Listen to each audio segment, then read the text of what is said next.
पदापेक्षा मी आपल्याला सांगतो सभापती महोदया, कुठल्याही पदापेक्षा या महाराष्ट्रातल्या करोडो लाडक्या बहिणींचा लाडका भाऊ मी झालो, हे पद माझ्यात सगळ्यात मोठं आहे. हे पद सगळ्यात मोठं आहे माझ्यासाठी. आणि त्यामुळे आता उत्तरदायित्व आमचं वाढलंय, जबाबदारी वाढलेली आहे. आणि म्हणून आम्ही लाडक्या बहिणींना निवडणुकीमध्ये नोव्हेंबरमध्ये आचारसंहिता लागेल, ऑक्टोबरमध्ये लागली ना, ऑक्टोबरमध्ये आचारसंहिता लागेल. आणि पुन्हा विरोधी पक्ष, तुम्ही लोक बोलत नाही, तुमचं कोणावर वैयक्तिक घेऊ नका व्यक्तिशा, निवडणुकीच्या आचारसंहितेमध्ये ही योजना बंद करा म्हणून निवडणूक आयोगाकडे तक्रार करतील आणि त्याचा असा बबडा करतील की ही योजना बंद झाली. म्हणून आम्ही सभापती महोदय ऑक्टोबरमध्ये नोव्हेंबरचे पण पैसे देऊन टाकले. म्हणजे 5 इन्स्टॉलमेंट या लाडक्या बहिणींच्या खात्यात जमा झाले. आणि आताच्या पण पुरवणी मागण्यामध्ये डिसेंबरच्या साठी 1400 कोटी रुपयाची तरतूद केलेली आहे. त्यामुळे ही योजना बंद होणार नाही. माझ्या एकाही पात्र लाडक्या बहिणीच्या खात्यात जाणारे पैसे बंद होणार नाहीत, हा त्यांच्या लाडक्या भावाचा शब्द आहे. त्यामुळे ही योजना बंद होणार नाही. माझ्या एकाही पात्र लाडक्या बहिणीच्या खात्यात जाणारे पैसे बंद होणार नाहीत, हा त्यांच्या लाडक्या भावाचा शब्द आहे. लाडकी बहीण या ठिकाणी लाडक्या बहिणीने देखील सावत्र भावानं बरोबर ओळखलं आणि देणारे कोण, थापा मारणारे कोण हे ओळखलं. आणि या निवडणुकीमध्ये वन साइड त्यांनी महायुतीच्या पदरामध्ये मतांचा वर्षाव केला. आणि म्हणून तुम्ही शशिकांतजी, तुम्ही लाडक्या बहिणींच्या बाबतीत बोलले, लाडक्या बहिणींनी घाबरून मतं घेतली त्यांची. घाबरून मतदान कोण करत नाही. आतमध्ये जातो तेव्हा तो एकटाच असतो, त्याचाच अधिकार असतो. आम्ही लाडक्या बहिणींना प्रेमाने जिंकलेला आहे आणि प्रेमाने त्यांनी मतदान केलेलं आहे, ही वस्तुस्थिती आहे.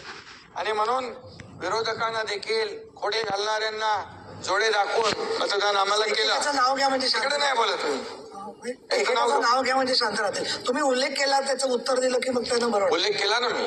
आणि म्हणून मुख्यमंत्री अन्नपूर्णा योजना आम्ही देखील सुरू केली, त्याचाही उल्लेख आहे. 89 लाख कुटुंबांना वर्षातून 3 सिलेंडर मिळणार मोफत. कधी मिळाले होते? कोणी दिले होते? कधी कुठली योजना होती? ह्या योजना आम्ही केल्या. मुख्यमंत्री लेख लाडकी योजना केली, 34,000 लाडक्या लेकींना त्याचा फायदा झाला. 3.5 लाखापेक्षा जास्त मुलींना मोफत व्यावसायिक शिक्षण योजनेचा लाभ घेतला. मी आपल्याला एवढंच सांगतो, मुख्यमंत्री माझी लाडकी बहीण योजनेअंतर्गत 2,34,00,000 लाडक्या बहिणींना अगोदर त्याची टिंगल करत होते. लाडक्या बहिणींना भीक देत आहे का? लाडक्या बहिणींना विकत घेत आहे का? 1500 रुपये म्हणजे काय? 1500 रुपयात काय होत आहे? अरे सोन्याचा चमचा घेऊन जन्माला आलेल्या लोकांना आणि पैशाच्या राशीत लोळण घेणाऱ्या लोकांना 1500ची काय कळणार? 1500 रुपयाचं मोल सर्वसामान्य लाडक्या बहिणींच्या जीवनामध्ये आम्ही आधार देण्याचं काम केलं. आम्ही देखील गरिबीतून आलोय. मी देखील एक शेतकऱ्याचा मुलगा आहे. मला माहित आहे माझी आई त्यावेळेस काय काटकसर करत होती, कसं घर चालवत होती, कसं बिलाचे पैसे काढत होती, बाजूला करून ठेवत होती. शाळेची फी असेल, हे सगळं रेशनचं असेल, हे सगळं मी पाहिलंय. आणि जेव्हा सरकारमध्ये आल्यानंतर आम्ही ठरवलं सरकार कुणाचं आहे? सरकार सर्वसामान्य माणसाचं म्हणतो. मग सर्वसामान्य माणसाला काय देणार आपण? मग सर्वसामान्य माणसाला त्याच्या जीवनाला आधार द्यायचा असेल तर त्यांना आपण हे दिलं पाहिजे. म्हणून लाडकी बहीण योजना सुरू केली. आणि त्याला विरोधकांनी एवढी टीका केली, कोर्टात गेले, हायकोर्टाने त्यांना चपलात दिली, हायकोर्टाने पळवलं. आता नागपूर इकडे कोर्टात कोणीतरी गेले, ते देखील कोर्ट लाडक्या बहिणींच्या बाजूने उभं राहील. आणि म्हणून पैसे मिळणार नाहीत असा आरोप करणारे लोक, पहिला हप्ता गेल्यानंतर सभापती महोदया म्हणाले आता लवकर पैसे काढून घ्या, नाही तर सरकार काढून घेईल. सरकार हे देणार आहे. हे घेणारं सरकार नाही, हे थापा मारणारं सरकार नाही, हे देणारं सरकार आहे. आणि दोन्ही हाताने आम्ही दिले, पैसे दिले 5 इन्स्टॉलमेंट. परब साहेब 5 हप्ते आम्ही त्याच्यात भरले. एवढंच मी सांगतो. आम्ही खोटं बोलणार नाही. आम्ही खोटं बोललो असतो तर जनतेने उचलून फेकून दिलं असतं आम्हाला. आणि म्हणून जे खरं बोललो, खरं काम केलं, म्हणून तुम्ही जे विधानसभेचं मंत्रिमंडळ बनवलं होतं, हॉटेल बुक केले होते, ते तुम्हाला रद्द करावी लागली. तर त्यामुळे ऐकायला शिका, खरं ऐकायला शिका. आणि खरं म्हणजे ते आता काय जे मी बोलतोय ते खरं तुम्ही त्यांच्याकडे सत्य आहे. बघून बोलू नका. तुमच्याकडे तुम्ही माझ्याकडे बघून बोला, कारण त्यांच्याकडे बघून बोला की त्यांना अस्वस्थ आणि होतंय. बघा, कारण काही गोष्टी आणि पटतात नियम पण.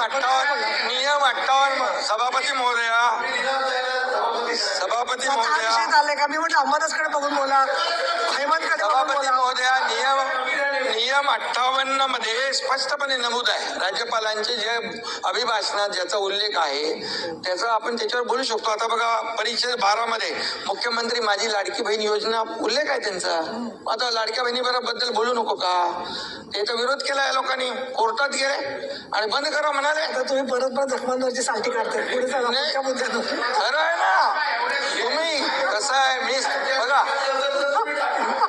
सभापती महोदया, तुम्ही मला सांगा, हे विरोधी पक्ष पण सगळे जे आहेत, हा एकनाथ शिंदे 2.5 वर्ष पायाला भिंगरी लावून फिरून काम केलं की नाही? चला आपल्या मनाला विचारा. अंबादास बोला. नको तुम्ही छातीवर वाटून तुम्हाला मी शब्दाचा समस्या खाली.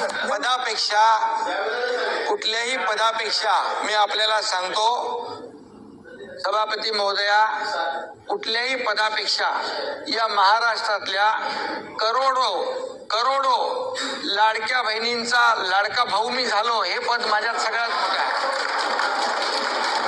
हे पद सगळ्यात मोठं आहे माझ्यासाठी. आणि त्यामुळे आता उत्तरदायित्व आमचं वाढलंय, जबाबदारी वाढलेली आहे. आणि म्हणून आम्ही लाडक्या बहिणींना निवडणुकीमध्ये नोव्हेंबरमध्ये आचारसंहिता लागेल. ऑक्टोबरमध्ये लागली ना, ऑक्टोबरमध्ये आचारसंहिता लागेल. आणि पुन्हा विरोधी पक्ष, तुम्ही लोक बोलत नाही, तुमचं कोणावर वैयक्तिक घेऊ नका व्यक्तिशा, निवडणुकीच्या आचारसंहितेमध्ये ही योजना बंद करा म्हणून निवडणूक आयोगाकडे तक्रार करतील आणि त्याचा असा बबडा करतील की ही योजना बंद झाली. म्हणून आम्ही सभापती महोदय ऑक्टोबरमध्येच नोव्हेंबरचे पण पैसे देऊन टाकले. म्हणजे 5 इन्स्टॉलमेंट या लाडक्या बहिणींच्या खात्यात जमा झाले. आणि आताच्या पण पुरवणी मागण्यामध्ये डिसेंबरच्या साठी 1400 कोटी रुपयाची तरतूद केलेली आहे. त्यामुळे ही योजना बंद होणार नाही. माझ्या एकाही पात्र लाडक्या बहिणीच्या खात्यात जाणारे पैसे बंद होणार नाहीत. हा त्यांच्या लाडक्या भावाचा शब्द आहे.